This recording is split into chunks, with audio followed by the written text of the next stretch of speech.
guys! Okay, so it's Monday again and that means that it's time to do some cooking. So today I'm going to do my take on a flapjack. I'm going to do two different types. I'm going to do a healthier type and then just your normal yummy flapjack. So my ingredients today, I've got some raisins, I've got an apple, I've got some lemon, I've got my golden syrup or my honey, either can be used.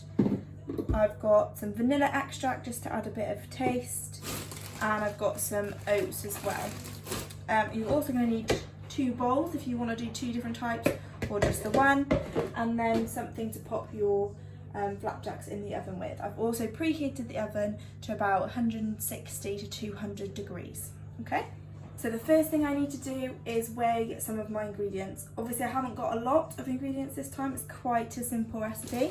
So I'm just going to weigh out my oats. I need about 150 grams of those. I'm going to split that in half, so that's about 75 grams each.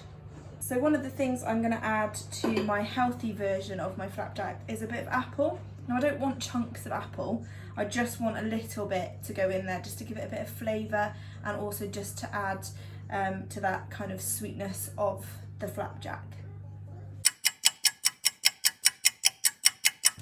Okay, so I've weighed all my ingredients. I've got my oats, my raisins, my apple, I've got my golden syrup. I've decided to use golden syrup instead of honey, just because people in my house prefer that.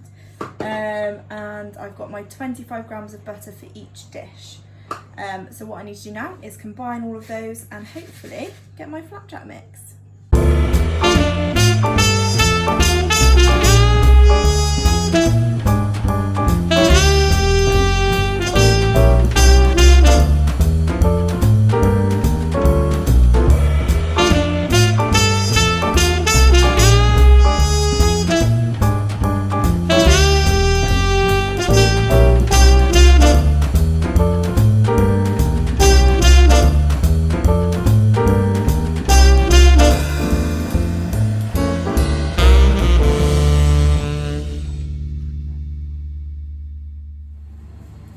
Okay, so once they've baked for about 15 minutes or they've browned, it's time to take them out of the oven.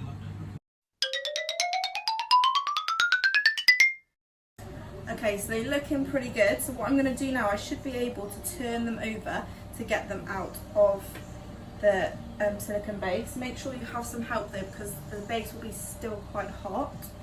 So I'm going to turn it over. Oh dear. That's it. Turn it over. And watch them fall apart like mine just did. Okay, so I've left my flapjacks cooling for about 15 minutes and I've put them onto a chopping board instead, so it's just easier to cut. As you can see, I didn't quite do half of each of them, and this one, my healthier version, is definitely thicker and it looks a lot different actually. So what I want to do now, I'm actually going to cut them up, but I want to think about our arrays because that's what our maths is focused on today as well. Okay, so at the moment we've got, let's pretend, one whole. We've got no cut here, one whole piece here. So I'm going to cut them into an array and I want you to be able to tell me what that array shows. Okay, so this is our array. So you need to think about how many rows we've got and how many columns. That's right, we've got 3 rows and 3 columns. So our array would be 3 threes. So what is 3 threes? That's right, 9. We have 9 pieces of flapjacks. And this array and the way we've set it out will really help to show that. Can you make a different array with yours? Okay, so there you have it. Our lovely flapjacks. I've asked my dad to try both and I asked him to try and tell what the difference was between the healthy ones and the ones that were not healthy. So I did actually add some sugar into my unhealthy side, which was the difference. But in the healthy one, I'd added apple without him knowing, so he couldn't tell that there was apple in there. So you're getting some more nutrition from that one.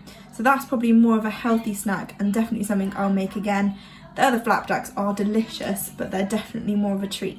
So send in your pictures, send in your creations, and don't forget to make an array.